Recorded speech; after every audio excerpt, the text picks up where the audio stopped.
दीनानाथ मंगेशकर रुग्णालय गर्भवती महिला मृत्यू प्रकरणी डॉक्टर सुश्रुत घैसास यांच्यावर गुन्हा दाखल होण्याची शक्यता आहे। ससून रुग्णालयाचा अहवाल पुणे पोलिसांना मिळाल्यानंतर या प्रकरणी कायदेशीर कारवाई केली जाणार आहे। ससून रुग्णालय प्रशासन मंगळवारी अहवाल पुणे पोलिसांना सादर करणार आहे। पुणे पोलीस ससून रुग्णालयाच्या अहवालाच्या प्रतीक्षेत आहेत।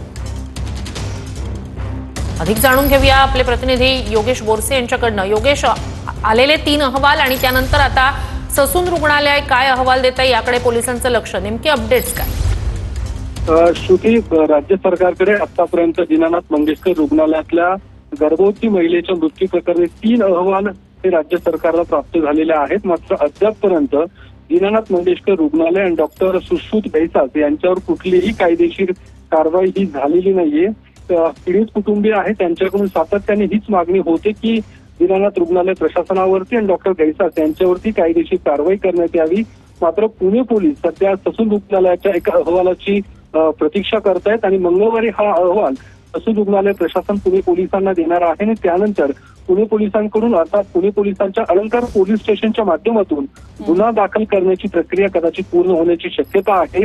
यामध्ये डॉक्टर सुश्रुत घैसास यांच्यावर देखील गुन्हा दाखल होण्याची शक्यता आहे। त्यासोबतच दीनानाथ मंगेशकर रुग्णालय प्रशासनावरती देखील गुन्हा दाखल होण्याची शक्यता आहे, कारण डॉक्टर घैसास यांच्याकडून जी निष्काळजीपणा केले गेला आहे त्या दृष्टिकोनातून, त्या पार्श्वभूमीवरती हा गुन्हा दाखल होण्याची शक्यता आहे। त्यामुळे मंगळवारी ससून रुग्णालय प्रशासनाची एक बैठक आहे आणि या बैठकीनंतर आपला अहवाल तयार करून ते पुणे पोलिसांना दाखल करणार आहेत आणि त्यानंतर दीनानाथ मंगेशकर रुग्णालयावरती आणि घैसास डॉक्टर घैसास यांच्यावरती कायदेशीर कारवाई ही केली जाणार आहे। नक्कीच। तुमचा धन्यवाद योगेश, तुम्ही दिलेल्या संपूर्ण माहितीसाठी।